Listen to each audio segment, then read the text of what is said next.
우리가 축복의 통로로 쓰임받고 축복의 열매를 거두기 위해서는 심어야 할 소중한 씨앗이 있습니다. 씨앗을 심어야 그것을 거두기 때문이죠. 우리가 심어야 할 축복의 씨앗은 바로 기도입니다. 꿈을 성취한 믿음의 사람들, 하나님 손에 붙들려 크게 쓰임받은 사람들은 바로 축복 기도의 위력을 알고 있는 사람들입니다. 또 기도의 사람이죠. 받은 축복의 축복을 그것을 어떻게 이루어야 될까 말씀 붙들고 기도하며 인내하며 열매로 결실로 나타낼 때까지. 그래서 성경에 보면 야곱이 그러하며 요셉이 그러하고 다니엘이 바로 그러합니다. 이렇게 볼 때 기도는 씨앗과 같다 이렇게 이야기할 수가 있겠죠. 왜냐하면 기도로 심은 씨앗은 반드시 열매를 맺기 때문입니다. 그렇기 때문에 기도하는 사람의 생애는 미래가 있고 밝은 희망이 있습니다. 또 기도하는 부모를 둔 자녀는 그들의 미래가 밝습니다. 그리고 희망을 갖게 되고 그리고 참고 인내하며 그 열매를 거두게 됩니다. 믿음이 좋은 성도나 믿음이 연약한 이나 아니면 아예 믿지 않는 사람들도 살다 보면 모두가 고난도 있고 역경도 있습니다. 그러나 고난과 역경을 극복했다고 해서 모두가 다 성공하고 그들에게 밝은 미래가 보장되는 것은 아닙니다. 그러면 어떻게 해야 미래가 보장되고 밝은 미래를 소망할 수 있을까? 그것은 고난 가운데서도 하나님을 의지하는 것입니다. 그냥 세상적으로 고난을 극복하는 것이 아니라 고난 가운데 하나님의 뜻이 무엇인가를 찾고 눈물로 기도의 씨앗을 심게 되면 반드시 하나님의 축복이 임합니다. 아멘. 이것이 성경의 진리입니다. 역경 속에서도 어떠한 환난과 고난 속에서도 포기하지 않고 축복의 열매를 맺기 위해서 기도로 축복의 씨앗을 심는 것입니다. 야곱은 눈물의 기도로 축복의 씨앗을 심었어요. 그리고 가장 대표적인 것이 요셉입니다. 물론 그들에게는 요셉 제외하고 11아들이 있었죠. 그러나 대표적으로 오늘 본문에 나와 있는 축복의 기도는 요셉을 향한 기도인데 야곱이 눈물의 기도로 축복의 씨앗을 어떻게 심었는가? 호세아서에 이렇게 기록되어 있습니다. 호세아 12장 3절에서 4절입니다. 같이 하겠습니다. 야곱은 모태에서 그의 형의 발뒤꿈치를 잡았고 또 힘으로는 하나님과 겨루되 천사와 겨루어 이기고 울며 그에게 간구하였으며 하나님은 베델에서 그를 만나셨고 거기에서 우리에게 말씀하셨나니. 아멘. 호세아 12장 3, 4절 말씀은 야곱이 외삼촌 라반의 집에서 큰 재산을 얻습니다. 그래서 자녀들과 더불어서 약복강을 건너게 됐을 때 비보를 듣게 됐어요. 형이 한 400여 명의 사병을 거느리고 자기가 오래전에 형을 속이고 장자의 축복권을 받은 그것을 응징하기 위해서 자기를 죽이러 온다는 것을 들었을 때 야곱은 심히 두려웠습니다. 그래서 약복강가에서 밤을 새워 기도할 때 천사와 씨름하게 되죠. 자, 4절에 보게 되면 천사와 겨루어 이겼다. 겨루어 이겼다라고 하는 것은 결국은 자기의 모든 뜻을 내려놓고 하나님을 의지하되 그 대가로 천사와 씨름하는 과정에서 환도뼈가 위골됩니다. 그때 하나님 앞에 눈물로 울면서 자기에게 복을 달라고. 그래서 하나님은 그 기도를 들으시고 형 에서와 화목하게 만들어 주셨고 결국에는 베델로 올라가며 야곱은 하나님의 놀라운 축복을 받아 12자녀를 두게 되고 또 요셉을 통해서 애굽으로 건너가 그의 후손이 후에 200만이 되는 거대한 민족을 이루는 놀라운 축복을 얻습니다. 이 야곱의 그 씨앗이 무엇이었는가 하면 눈물의 기도였다는 것입니다. 자, 그러면 이제 창세기 49장 22절에서 26절을 보게 되면 야곱이 그의 생애에 12아들들에게 축복하는 축복 기도가 1절서부터 담겨 있습니다. 자, 먼저 1절을 보겠습니다. 1절 같이 선포하실까요? 49장 1절입니다. 시작. 야곱이 그 아들들을 불러 이르되 너희는 모이라. 너희가 후일에 당할 일을 내가 너희에게 이르리라. 아멘. 후일에 당할 일이라고 하는 것은 어감이 당하다 그러니까 부정적인 것 같은데 후에 이루어질 일을 너희에게 내가 하나님 앞에 기도하겠다. 즉 축복기도라는 이야기입니다. 그러면 야곱의 축복기도에 몇 가지만 살펴보면 먼저 3절에 르우벤이 나옵니다. 3절과 4절. 우리가 얼핏 생각하면 축복기도 그러면 복을 빈다. 좀 우스꽝스럽게 비유를 하면 도깨비 방망이를 딱 두들기고 금 나와라 해가지고 딱 두들기면 되는 것처럼 생각하지만 기도에는 하나님이 주신 영감이 있습니다. 그래서 야곱은 르우벤을 위하여 축복기도할 때 어떤 영감을 하나님이 주셨는가 하면 르우벤의 성품입니다. 그래서 성품이라는 것은 그 사람의 그릇이죠. 그 그릇에 맞는 복을 빌어 주었다는 것입니다. 자, 그러면은 4절을 보겠습니다. 르우벤은 야곱의 장자입니다. 그리고 내 능력이요 내 기력의 시작이고 위풍이 월등하고 권능이 탁월하다. 그런데 안타까운 게 있다는 겁니다. 그의 성품이 뭐 같다는 거예요? 예, 물이 끓는 것 같다. 물은 불기운이 있으면 끓습니다. 그러나 불을 끄면 물이 바로 끓는 게 멈춰요. 물이 끓는 것과 같은 그의 성품. 그래서 그의 성품을 다스리지 못해서 4절 중간에 보면 아버지의 침상에 올라 더럽혔다. 그렇기 때문에 이 르우벤은 탁월해지지 못했습니다. 장자이면서도. 자, 시므온과 레위는 5절이 대표적입니다. 자, 5절에 보시게 되면 시므온과 레위는 형제여 그들의 칼은 폭력의 도구다. 폭력의 도구라고 하는 것은 개역 개정 성경의 폭력의 도구고 개역 성경에는 잔해하는 기계다. 야곱이 하나님의 말씀에 순종하여 바로 베델에 올라가야 되는데 약복강에서 그 엄청난 축복을 받고 미틈미틈하면서 세겜 땅에 머물렀어요. 그의 딸 중에 디나가 너무나 아름다워 세겜의 추장이 그를 흠모하고 겁탈을 했습니다. 결혼하기 위해서 먼저 저지른 거죠. 그러나 유대 민족은 이방인과 결혼할 수가 없습니다. 그럼에도 불구하고 시므온과 레위는 세겜의 부족과 족장을 속이고 너희들이 우리 민족이 되려면 결혼하려면 할례를 받아라. 포경수술입니다. 그래서 가장 고통스러울 때 쳐들어가서 그 땅의 남자들을 다 죽여버렸어요. 이게 시므온과 레위입니다. 그래서 폭력의 도구라는 표현을 썼죠. 그것도 하나님의 이름을 빌어 할례를 빙자해서 그것은 그 가문 전체가 멸망당할 수 있는 아주 위험한 일이에요. 자, 요셉을 보게 되면 요셉은 22절에서 26절 비교적 많은 내용의 축복입니다. 요셉은 그가 어떤 신앙을 가졌는가, 그리고 요셉이 당한 고통을 우리가 압니다. 그의 상처, 그의 고난, 그러면서 그것을 어떻게 극복했는가, 승리의 비결이죠. 그리고 그가 형통하는 삶을 살게 된 그 비결, 이것이 22절에서 26절에 담겨져 있습니다.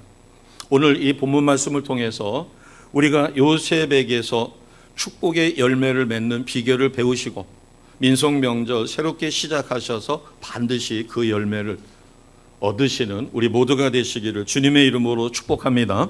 아멘. 자, 첫 번째 비결은 뿌리를 어디에다가 두는가? 하나님께 심겼다는 것입니다. 자, 22절을 보겠습니다. 여기서 나무는 요셉을 의미하기도 하고 우리를 상징하기도 합니다. 자, 22절 같이 합니다. 시작. 요셉은 무성한 가지 곧 샘 곁에 무성한 가지라 그 가지가 담을 넘었도다. 아멘. 자, 요셉을 무성한 가지, 많은 수확을 얻을 수 있는 무성한 가지인데 어디에 심겨졌다고 그랬어요? 샘 곁에. 가장 중요한 것은 어디에 심겨졌느냐는 겁니다.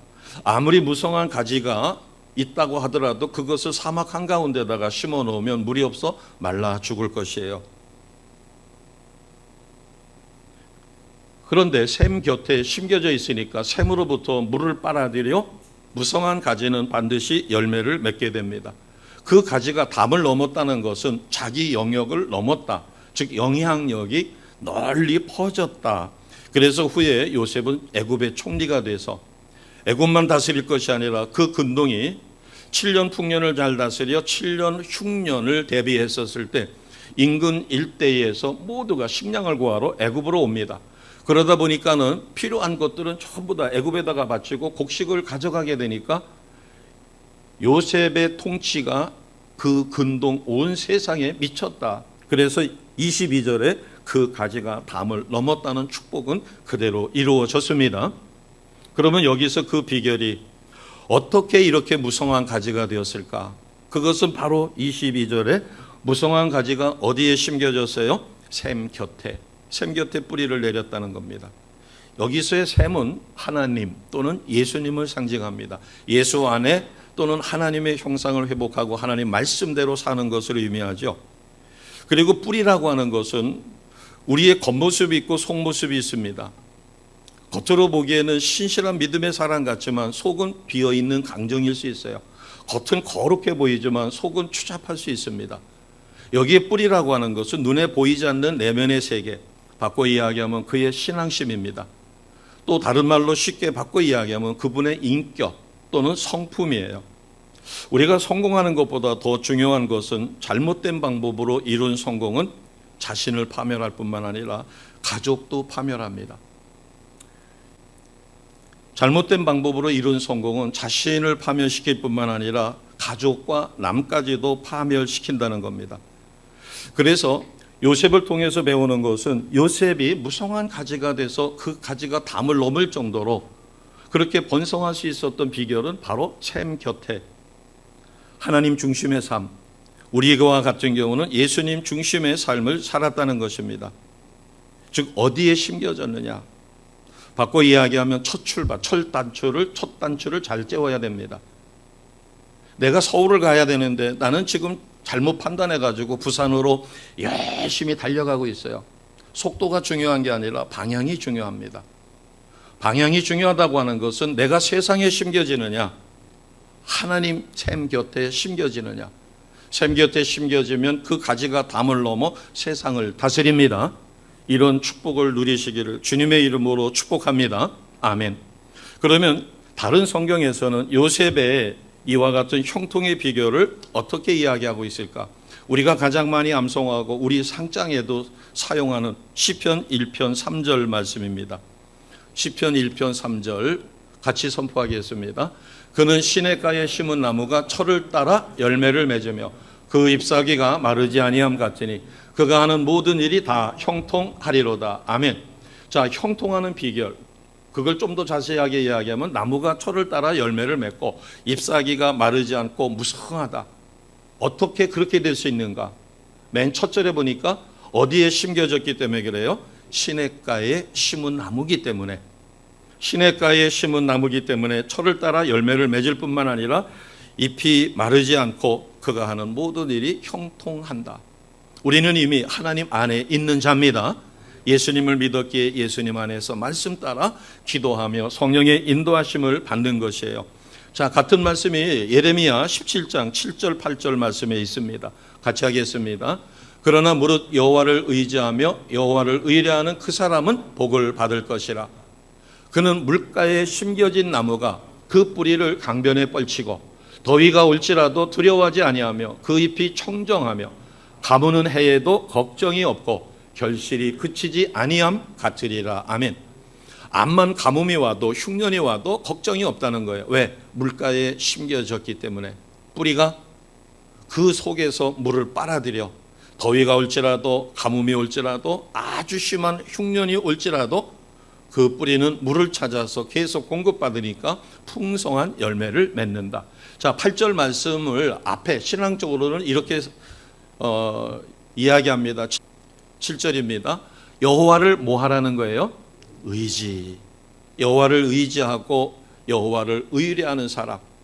내 힘으로 하기보다는 하나님의 지혜를 구하고 하나님이 주신 능력으로 일을 하려고 하나님 앞에 기도하는 사람은 복이 있다. 그 복이 바로 8절입니다. 시냇가에 심겨진 나무처럼 무성한 열매를 맺게 된다는 것입니다. 이것이 첫 번째 비결이에요. 우리의 뿌리가 하나님, 예수님께 심겨지시기를 주님의 이름으로 축복합니다. 아멘. 두 번째로 뿌리가 깊은 사람은 인내의 열매를 맺어요. 뿌리가 얕으면 햇볕에 타 죽습니다. 예수님께서 씨앗이 하나님의 말씀이 네 곳에 떨어졌죠. 길가, 돌밭, 그 다음에 가시덤불, 옥토. 길가는 그대로 사람들이 다니면서 밟아가지고 딱딱해진 땅이니까 뿌리를 내릴 겨를도 없이 새가 와서 쪼아먹어 버려요. 그러나 돌밭에 떨어진 것은 약간의 흙이 있습니다. 뿌리를 조금 내리다 보니까 말씀을 들을 때는 감동이 있어요. 이렇게 살아야지. 그러나 뿌리가 깊지 못하니까 햇볕에 말라 죽습니다. 그러나 뿌리를 깊이 내리게 되면 어떠한 역경과 환난도 인내로 이겨내게 됩니다. 그래서 이것을 뿌리가 깊은 사람은 인내의 열매를 맺는다. 인내의 열매를 맺으시기를 주님의 이름으로 축복합니다. 아멘. 그러면 요셉의 경우에는 어떻게 인내의 열매를 맺었는가? 23절을 보겠습니다. 23절 같이 갑니다. 활 쏘는 자가 그를 학대하며 적개심을 가지고 그를 쏘았으나. 아멘. 활을 쏘았다. 바꿔 이야기하면 요셉의 삶을 우리가 이미 아니까 요셉은 형제들로부터 화살 공격을 받았어요. 여기서 화살은 상징입니다. 요셉이 어려서부터 아버지가 특별히 사랑하여 채색 옷을 입고 다른 형제보다 더 지극정성 사랑했어요. 왜냐하면 자신이 사랑하던 자녀의 어머니가 그가 어려서 소천하셨기 때문에 얼마나 안타깝겠어요. 그러다 보니까 좀 편애했던 것 같아요. 그러자 형들이 시기해서 그를 죽이려고 하다가 나중에는 노예로 팝니다. 그러니까 화살이 그를 학대하며 적개심을 가지고 형제들의 화살 공격을 받은 거가 되는 거죠. 그 다음에 요셉이 노예로 팔려가가지고 그 노예 상인에게 팔려갔었을 때 아마 끌려가면서 다른 연약한 노예들을 돕고 뭐 이래가지고 저 녀석은 좀 싹수가 있다. 그런데 보디발이라고 해서 애굽의 경호대장입니다. 왕의 최측근 중에 측근이에요.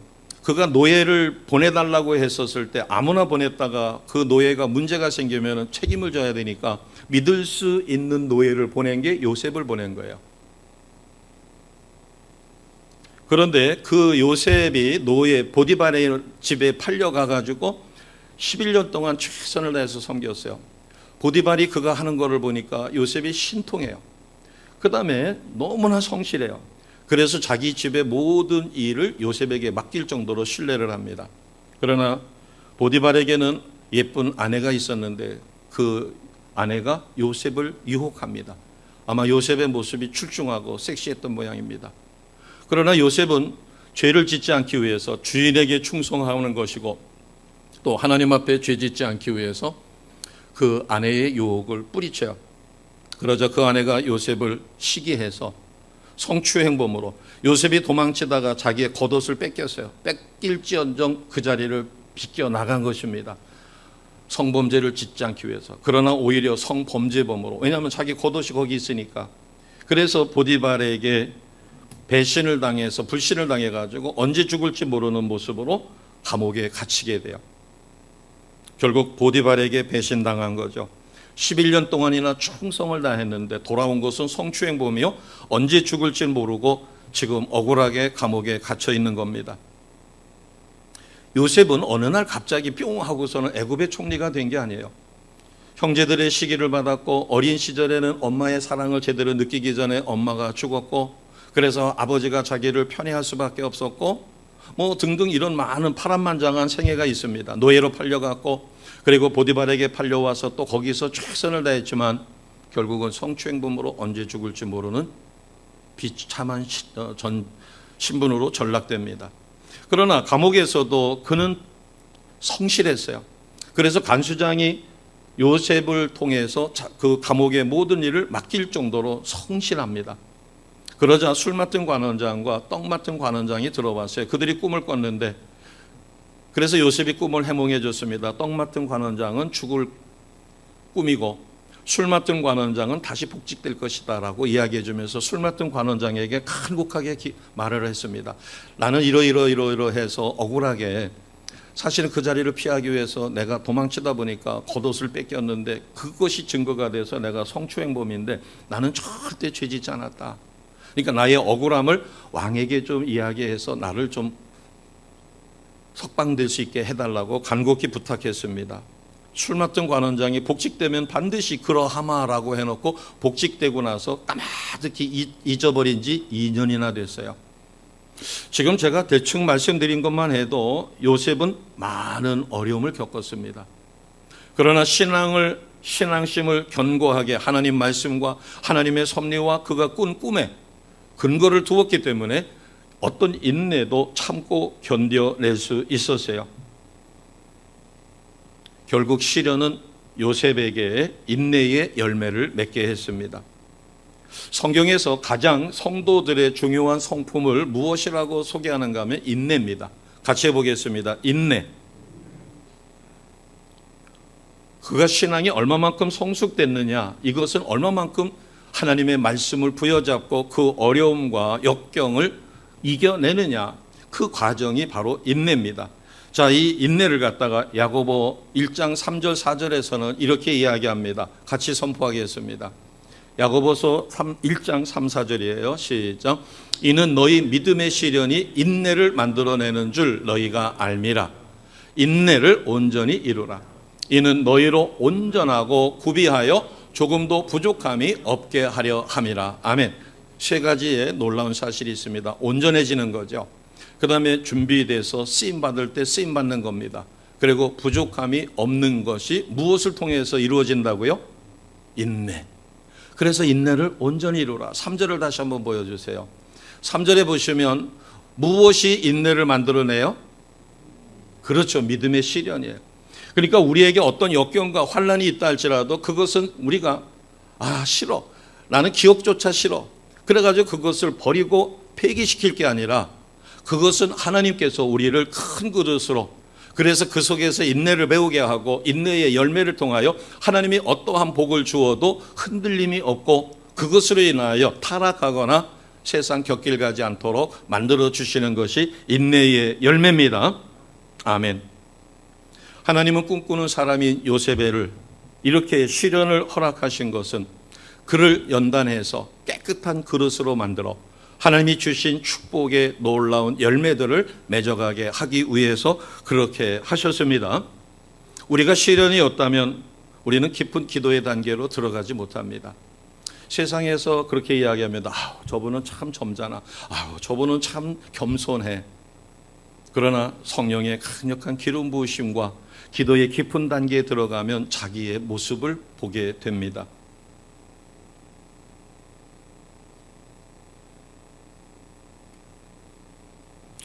이것을 우리가 좀 더 이해하기 쉽게 바꿔서 이야기하면 아기 아빠들이 이제 결혼을 해서 처음으로 아기를 두게 됩니다. 아기를 둔 아기 엄마는 10달 동안 배 아팠죠. 임신의 고통이 있죠. 먹고 싶은 것도 못 먹고 감기가 들려도 약도 못 먹습니다. 아기에게 해로울까 봐. 그렇게 해서 천신만고 끝에 아기를 낳으니까 낳자마자 애정이 확 가요. 근데 아빠들은 달라요. 아빠들은 실감이 잘 안 날 수 있어요.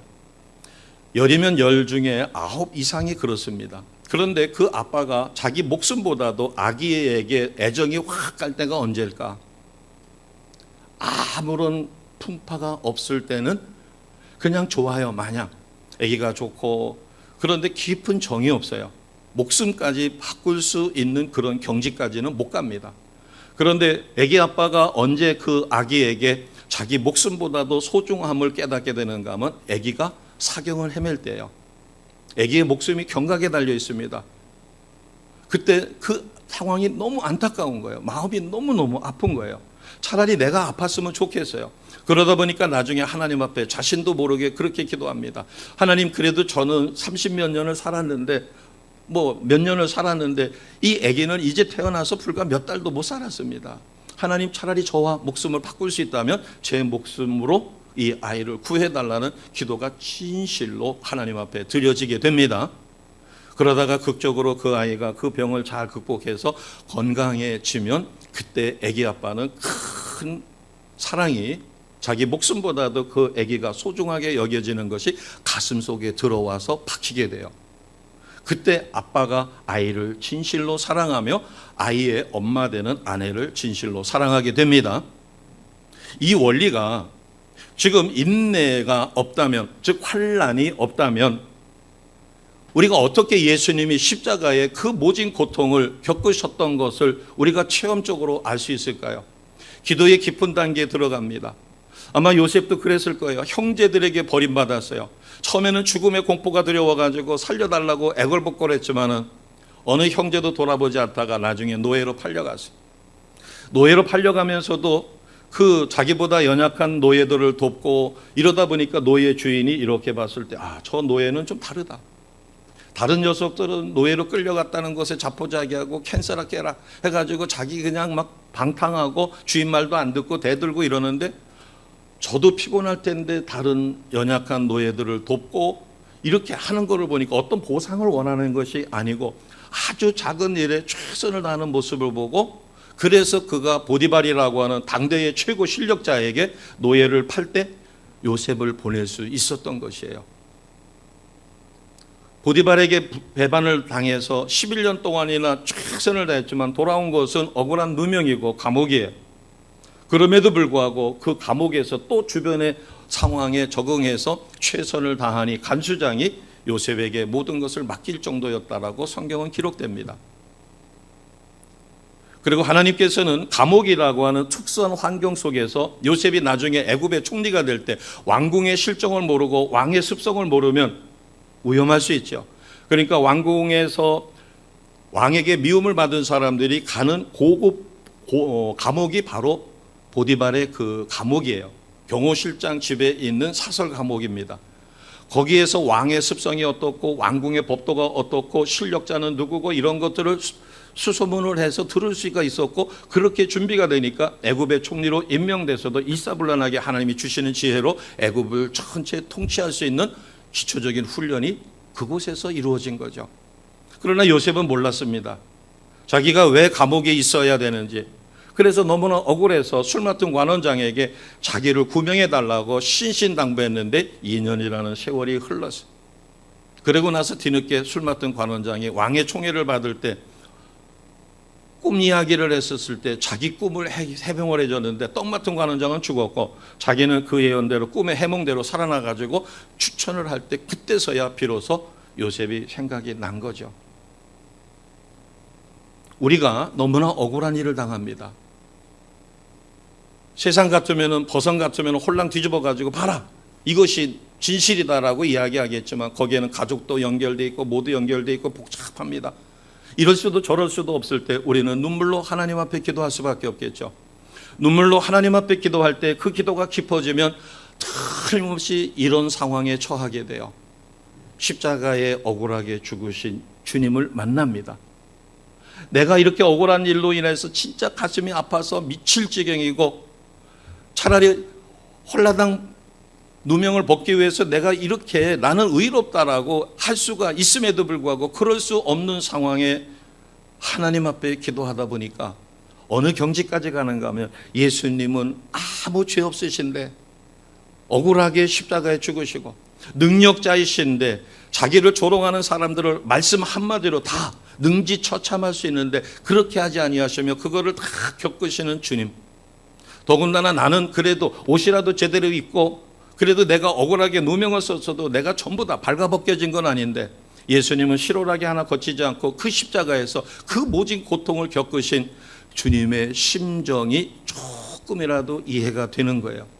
무엇을 통해서? 나의 아픔을 통해서, 나의 억울함을 통해서 미칠 지경인 그 상황이 하나님의 은혜 가운데 예수님의 그 고통과 오버랩이 딱 되면서 거기서 깨달아진 게 내가 지금까지 주님의 십자가 고난을 너무도 몰랐구나.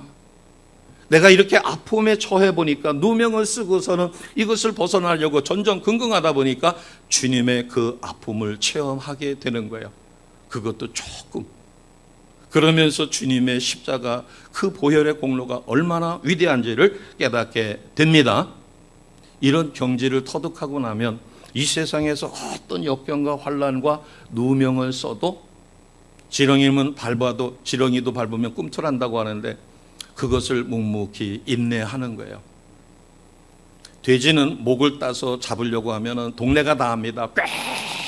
꽥꽥 소리를 질러가지고 발버둥을 쳐가지고 소리가 얼마나 큰지 몰라요. 동네가 돼지 잡는지 다 알아요.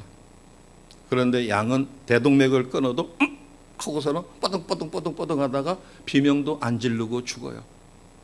그래서 예수님께서 십자가에 못 박혀 죽으실 때 하나님의 희생의 어린 양이라고 이야기한 것은 예수님의 죽음의 모습이 우리를 위하여 참고 인내한 그 샘플이 우리가 괴롭다고 비명을 지르고 힘들다고 비명을 지를 수 있어요. 그러나 신앙심이 깊어지면 비명을 누구에게 질러요? 세상에 질러봐야 아무 소용이 없는데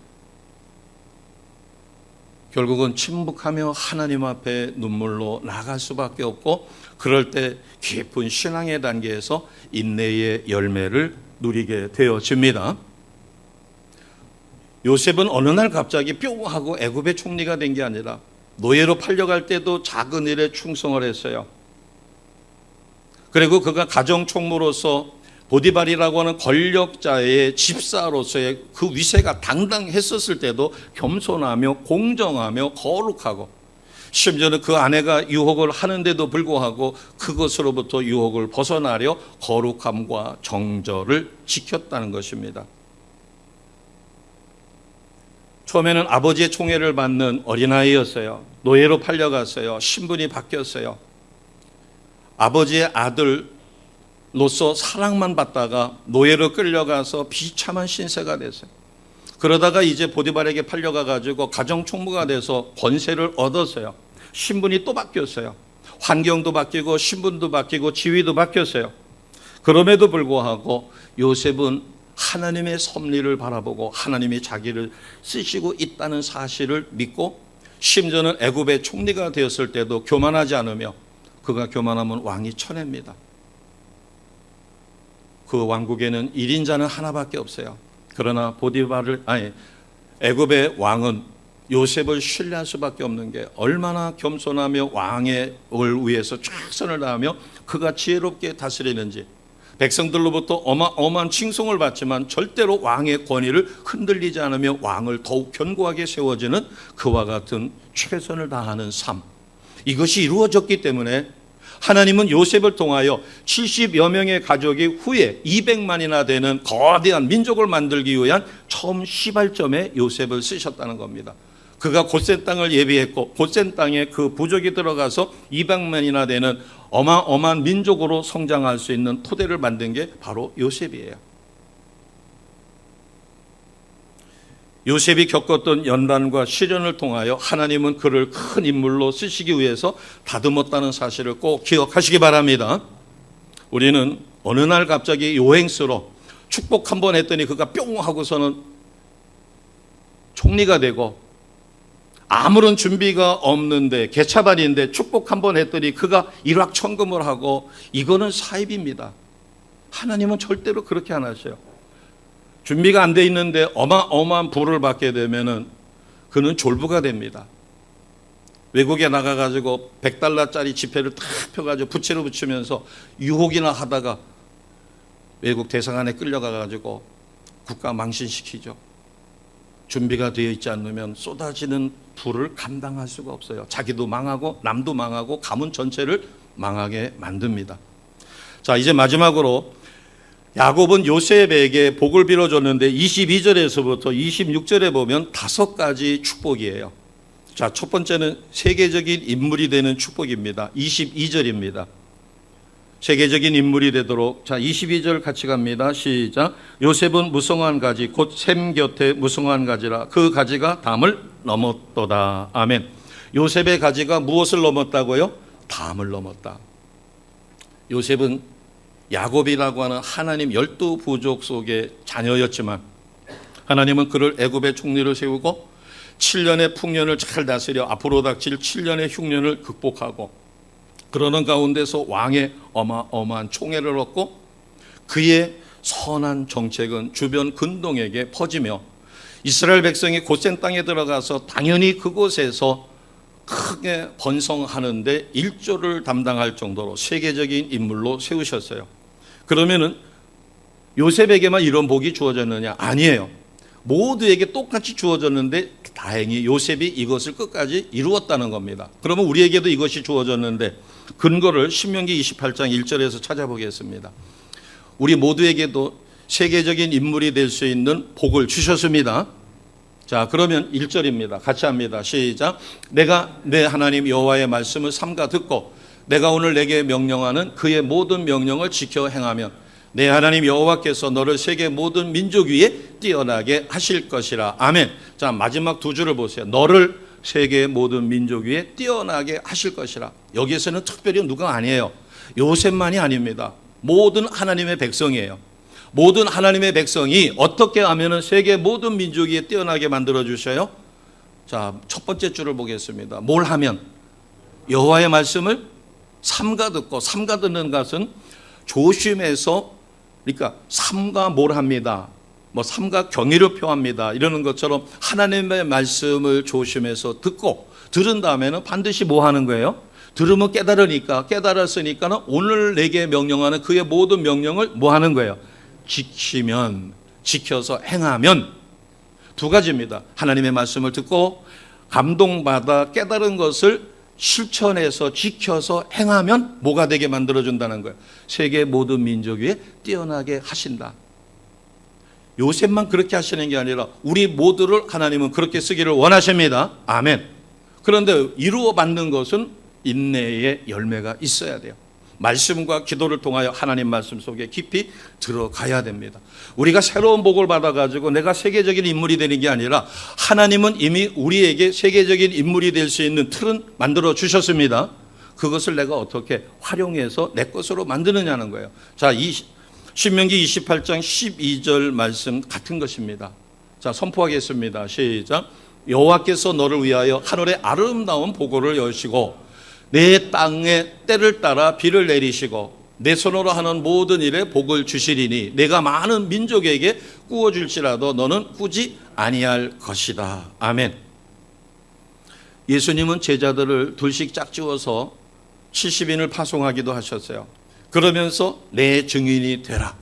그런데 예수님의 12제자나 예수님의 70인이 거기에만 국한된 게 아니라 앞으로 예수를 믿고 예수님의 제자가 되는 모든 성도에게 주신 것이 예수님의 증인되는 삶입니다. 그런데 예수님의 증인되는 것은 예루살렘, 온 유대, 사마리아 어디까지? 땅끝까지. 우리가 하나님 앞에 복을 받아야 세계적인 인물이 되는 것이 아니라 하나님은 이미 우리를 세계적인 인물로 세워 놓으셨습니다. 기억하시기 바랍니다. 자, 24절을 보겠습니다. 24절에 보시면 요셉의 활은 도리어 굳세며 그의 팔은 뭐가 있다고 그랬어요? 힘이 있다. 꿈을 성취하기 위해서는 힘을 가져야 합니다. 세상에서는 자기 힘, 권력, 재력, 그 다음에 스펙이라고 이야기하는 사회적인 여러 가지 가정적인 배경을 힘이라고 이야기할 수 있지만 신앙에서는 그것은 믿음입니다. 믿음을 크게 가지시기를, 그래서 강성의 축복을 누리시기를 주님의 이름으로 축복합니다. 아멘. 첫 번째는 세계적인 인물이 되는 축복이요, 두 번째는 강성함의 축복이요, 세 번째는 하늘의 신령한 복을 받는 축복입니다. 자, 이게 가장 중요합니다. 25절을 보겠습니다. 25절을 보시면 중간쯤에 있습니다. 그가 내게 복을 주실 것이라. 위로 무슨 복이에요? 하늘의 복. 같이 합니다. 하늘의 복. 이것을 하늘의 신령한 복이라고 그래요. 위로 하늘의 복. 이것은 하나님이 예비하신 신령한 복입니다.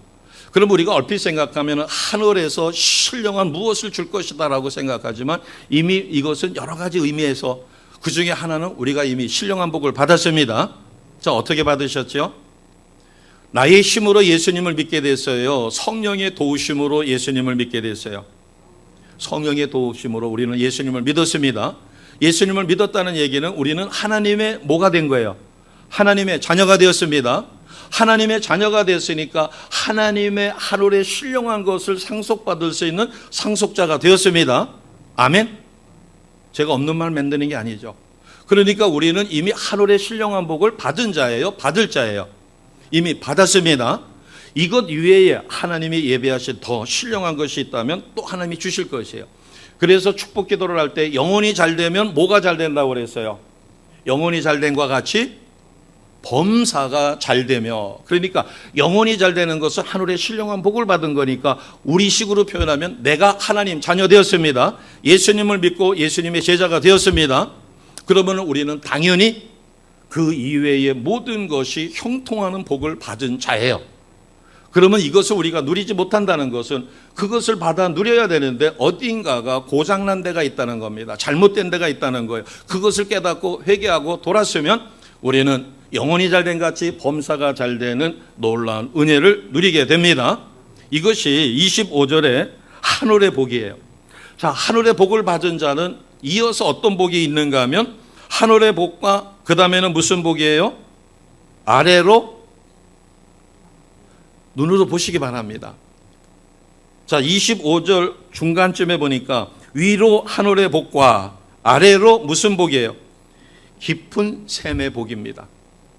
자, 아래로 깊은 샘의 복이라고 하는 것은 요셉의 경우에는 하늘의 신령한 복을 받아가지고 요셉이 뭐가 됐어요? 애굽의 총리가 됐습니다. 부귀와 영화를 누리게 됐죠. 그런데 이 복이 자기의 영광을 위해서, 자기의 쾌락을 위해서 준 것이라고 요셉은 믿지 않았어요. 왜? 신앙심이 있기 때문에. 뿌리를 하나님 앞에 깊이 내렸기 때문에 그의 신실한 신앙, 연단과 환난을 통하여 인내의 열매를 통해서 형제가 배신 때렸어도, 보디발이 자기를 배신했어도, 술 맡은 관원장이 자기를 2년 동안이나 잊어버렸어도 원망하고 나중에 권세 잡아가지고서는 술 맡은 관원장, 너 일로 와. 2년 전에 내가 너한테 뭐 부탁했어. 그런데 너 까먹었어? 이리 와. 야, 저는 뭐가지 쳐. 이럴 수 있는데 절대 그러지 않았다는 거예요. 왜? 하나님의 섭리가 있어서 자기를 애굽의 총리로 세워줬기 때문에. 그래서 아래로 깊은 샘의 복은 요셉이 애굽의 총리가 됐지만, 총리가 된 것은 하나님의 섭리와 하나님의 사명을 이루기 위하여. 바꿔 이야기하면 우리는 이미 알고 있으니까 야곱의 70여 명의 가족이 고센 땅에 들어가서 점점 수가 늘어나 후에 200만이 되었을 때 출애굽의 놀라운 역사가 일어납니다. 그때 쓰시려고, 그것을 위해 쓰시려고, 그래서 요셉은 하나님 앞에 자기가 우쭐하거나 자기가 권세를 잡았기 때문에 자기를 드러내기 위해서 이렇게 한 것이 아니라 하나님의 청지기로, 고난도 하나님이 주신 것이고 시련도 하나님이 주신 것이고 하나님 뜻대로 쓰임받기 위하여. 그래서 요셉이 참 겸손하며 신앙심이 깊다는 것은 무엇인가 하면 요셉이 마지막 눈을 감을 때 형제들에게 유언을 합니다. 자기의 유고를 하나님께서 후에 400년 후에 이 땅을 벗어나게 하실 때 자기의 유고를 캐내어 그 하나님이 약속하신 젖과 꿀이 흐르는 땅에 자기를 묻어달라고 유언을 합니다. 애굽의 최고의 실권자다움 2인자예요. 그가 그 상황에서 만족하고 즐겼더라면 절대 자기 시신을 그곳에 안 옮길 거예요. 아마 왕 다음에 큰 비를 세우거나 자기를 기념할 수 있는 그런 걸 만들어 놨겠죠. 그러나 자기는 나그네 같고 자기에게 주어진 모든 것은 청지기로 하나님이 주신 것이라는 확실한 믿음이 있기 때문에 자기가 후에 자손들이 하나님의 인도하심 속에 젖과 꿀이 흐르는 가나안으로 떠날 때 자기의 유고를 캐서 반드시 그 땅에 묻어달라고 유언을 합니다. 이것은 지금 현실에 만족하는 게 아니라 하나님 앞에 자기는 청지기요, 자기에게 주어진 모든 권세와 부귀와 영화가 하나님의 것이라는 것을 잊지 않았다는 증거입니다. 그래서 세계적인 인물이 되는 축복을 22절에 받았고 24절에는 강성의 복과 25절에 하늘의 신령한 복과 그 다음에 아래로 깊은 샘의 복, 이것을 땅에 기름진 복이다 이렇게 이야기합니다. 마지막으로 25절에 보면 하나 더 있어요. 하늘의 복과 아래로 깊은 샘의 복과 그 다음에 무슨 복이 있어요? 젖먹이는 복과 태의 복이다. 이것은 자녀의 축복입니다. 그래서 믿는 자의 자녀는 몇 대에 이르러 복받는다 했어요? 1000대에 이르러 복받아요. 내 자녀가 복받기 위해서는 부모가 이와 같은 틀을 세워 놓으셔야 합니다. 하늘의 신령한 복을 받고 이 땅의 기름진 복을 받되 하나님은 반드시 그 가정, 그 자손을 통하여 이것이 계속 이어지게 만드니까 젖먹이는 복과 태의 복을 받아 누리십니다. 야곱은 요셉에게 이와 같이 5가지 축복을 해줬어요. 자, 우리는 이미 요셉의 일대를 알며 성경을 아니까 이 5가지는 다 이루어졌습니다. 이것이 우리에게도 주어졌다는 사실을 꼭 믿으시기 바랍니다. 우리는 이미 받은 복이 있어요. 신령한 복을 받았어요. 하나님의 자녀가 되었습니다. 신령한 복을 받았다는 것은 이 땅의 기름진 복과 젖먹이의 복과 태의 복도 받았음을 믿습니다. 그렇기 때문에 내가 이것을 나를 통하여 아래로 계속 흘러가도록 신실한 믿음의 삶을 사셔야 합니다. 아멘. 이것을 이루기 위해서는 주일은 내 것이 아니에요. 주일은 누구의 것이에요? 하나님의 것이에요. 그 다음에 나에게 주어진 시간 중에서 하루에 2시간 24분, 그것은 내 거예요? 하나님의 것이에요? 하나님의 것이에요. 하나님의 것을 도적질하셔서는 안 됩니다. 그러고서는 복 달라고 그러면 하나님이 야, 너 내 것도 가만 먹으면서 또 달라고 그러니? 요셉이 하나님 앞에 존귀히 있을 수 있었던 것은 수많은 파란만장한 인생을 살면서 자기는 하나님의 섭리 가운데 노예로 있으면서도 꿈을 잃지 않습니다. 하나님의 말씀을 부여잡고 그 상황을 극복하려고, 그러면서도 그 상황에서 최선의 작은 것에 충성하며 최선을 다합니다. 우리가 영안이 열리시기 바랍니다. 지금까지 내가 살아온 삶에 자만하지 마시고 다시 한번 돌아보셔요. 다시 한번 돌아보시면 내가 왜 이렇게 요셉에게 준 5가지 복이 이미 나에게도 하나님이 주셨는데 이것을 누리지 못할 수 있을까? 거기에는 무엇인가 우리가 깨달아야 될 것이 있습니다. 지난 신정 1월 1일 설날 우리는 책상 앞에 앉아가지고 다짐을 합니다. 금년에는 내가 이렇게 해야지. 그런데 그것을 지금 되돌아보니까 이루지 못하셨다면 이제 기회는 또 있습니다. 구정은 음력으로 1월 1일입니다. 신정을 놓쳤으면 우리에게는 또 한 번의 기회가 있어요. 구정을 기점으로 해서 이제 내가 새로운 계획을 세우고 하나님 앞에 이렇게 살겠습니다. 금년에는 성경을 1독 이상 하겠습니다. 하루에 최소한 30분 이상 기도하겠습니다. 주일을 온전히 성수하겠습니다. 기도의 자리에 최선을 다하겠습니다. 하루에 2시간 24분은 내 것이 아니라 하나님의 것인 것을 깨닫고 하나님 앞에 말씀과 기도의 삶을 통하여 온전히 드리겠습니다. 새벽을 깨우든 저녁 기도를 깨우든 그러면 1시간은 틀림없이 하나님 앞에 드립니다. 그럼 2시간 24분인데 나머지는 어떻게 드릴 것인가? 그렇게 철저하게 하나님 뜻대로 살아지는데 하나님이 복 주지 아니하신다면 그것은 이상한 것이에요. 그것이 바로 기적입니다. 이제 구정 연휴를 맞아서 우리는 구정을 기점으로 다시 음력 1월 1일이 시작되니까 새롭게 시작하여 축복의 열매를 맺으시기를 주님의 이름으로 축복합니다. 아멘. 우리는 기다릴 줄 알아야 되며 인내의 열매를 맺고 그것이 큰 일이든 작은 일이든 최선을 다할 때 하나님은 반드시 오늘 요셉의 이 말씀의 비결처럼 우리에게 복 주기를 원하시는 하나님이심을 확실히 믿습니다. 축복의 열매를 거두는 삶, 이것은 하나님이 우리에게 원하시는 삶이에요. 하나님은 복 주기 원하시는 하나님이신 것을 확실히 믿으시고 승리하시고 축복의 열매를 거두시기를 주의 이름으로 축복합니다.